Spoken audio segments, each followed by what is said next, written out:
The killer is white, aged between 30 and 45. He doesn't act on impulse, but plans his crimes in a very meticulous fashion. He doesn't have anything personal against the victims. That's why he covers their faces with mud, to make them anonymous. Why does he kill them if he doesn't have anything against them? For him, they're more of an image, a symbol. That's probably why he gives them an origami figure and an orchid as gifts to apologize for what he's done to them. Very interesting. And where does all that get us? The best way of tracking a predator is to be familiar with his behavior. That may be true in novels, but there's a child's life at stake here. Continue, Jayden. Then I studied the geographical distribution of the murders. Generally, a killer commits his first murder near to where he lives, so he has a safe place to flee to if any complications arise. The more confident he becomes, the further he roams from his base. By analyzing the locations where the victims disappeared, I was able to isolate a zone where the killer might live. And what size is this, zone? For the moment, about 10 square miles. Oh, great. There must be 10,000 people live in that sort of area. You gonna question them one by one? It may not give us the address of the killer, but at least it's something to go on. Blake, if you've got a better plan, I'm willing to listen. Don't be shy. I'm all ears. One detail attracted my attention. The interval between the time when a victim disappears and the time when the body is found ranges from 3 to 5 days. But the rainfall is always at 6 inches, give or take 10%. What on earth does that mean? All the victims were drowned in rainwater.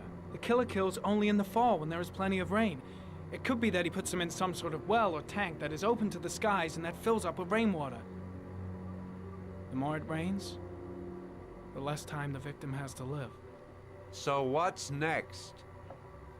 There are 2 suspects whose psychological profile might fit and can be connected to the comfort zone. I'd like to question them. God damn it. We're wasting our time with this bullshit. The killer's out there somewhere, and we gotta get off our asses and find him. The killer is no ordinary murderer. He is intelligent, organized, and methodical. You won't find him by patrolling the streets. Tell me, Agent Jayden, did you get your vast experience on the job, or did you just fucking read about it in some school book? I came here to find a killer. And that is exactly what I'm gonna do. With or without your help. Fucking asshole! That's enough!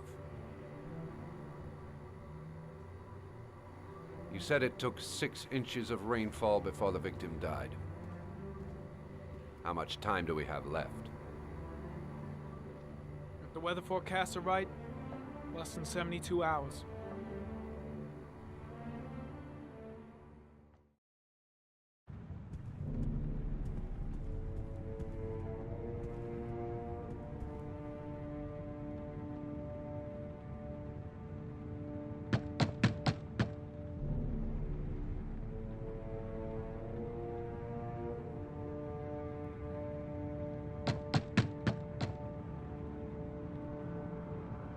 No answer. We waste our time coming here. Maybe we should have a little look inside anyway. There's nobody home.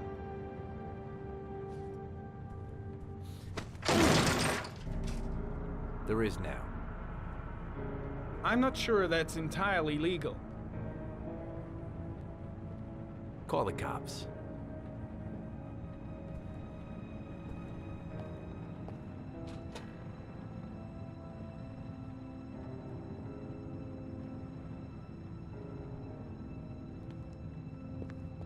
Looks like Nathaniel Williams is a pretty religious guy. He's a God-fearing idiot, waiting for the end of the world. We questioned him a few months back because he was causing a disturbance in the park. He was ranting and raving. He said he heard voices. Had this idea in his sick little head that I was the Antichrist. I'd come to Earth to persecute him. Real twisted.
Good timing, Nathaniel.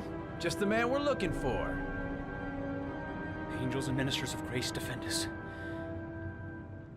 I'm Agent Norman Jaden, FBI. I'd like to ask you a few questions. As God is my witness, I haven't done anything. I'm innocent. Relax. Nobody's accusing you of anything. We just want to talk. Why all the crucifixes? You afraid of something? The hour is nigh, and the wrath of God shall strike men down. I'm preparing for the end of the world. Where do you work, Nathaniel? You have a job? My sole occupation is praying to the all-merciful Lord for the salvation of humanity. Nathaniel, do you remember where you were last Tuesday at 4:30 p.m.? Here? I was here. I was praying. All day. Was there anybody with you? No. No, I was alone. What about the voices, Nathaniel? Do you still hear the voices? We know who talks to you, don't we, Nathaniel? Or we both know who talks to you. Don't speak that name. What does he say to you, Nathaniel? Blake, what are you doing? I can't talk about it. You mustn't talk about it. He That's orders you enough. to go and find Leave new him prey, alone. doesn't he? He needs more and more. No! You mustn't mention him. You'll bring him here. He told you to go and find that kid in the Are you out of park. your mind? The voices tormented you all night long. You wanted them to stop, didn't you, Nathaniel? Stop! Stop! That's enough! So you obeyed them to make them stop. You took that boy with you and you drowned him. Isn't that right? No! Stop! Stop! You killed them, didn't you, Nathaniel? Are you gonna confess, you bastard?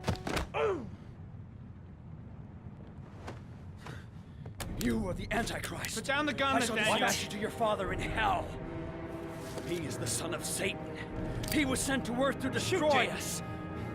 For Christ's sake, shoot! Calm down, Nathaniel. Nobody here wants to hurt you. Put the gun down. Keep calm. Everything is gonna be fine, Nathaniel. Demon, you shall regret confronting the emissary of the Lord. You shall know divine power. Concentrate on my voice, Nathaniel. Listen only to my voice. Christ all powerful, defend us in our battle with the forces of evil. Protect us from the cunning and wiles of the demon. May God Almighty manifest the power of his empire, and may divine power cast Satan and all the other spirits that prowl the world in search of souls into the darkest depths of hell.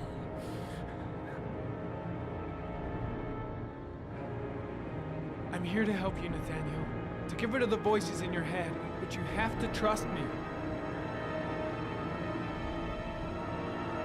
Back away, slowly.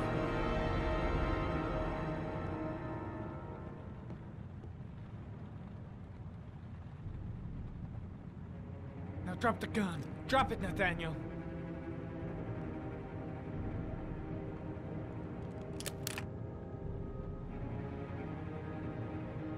Put your hands on your head. Turn around.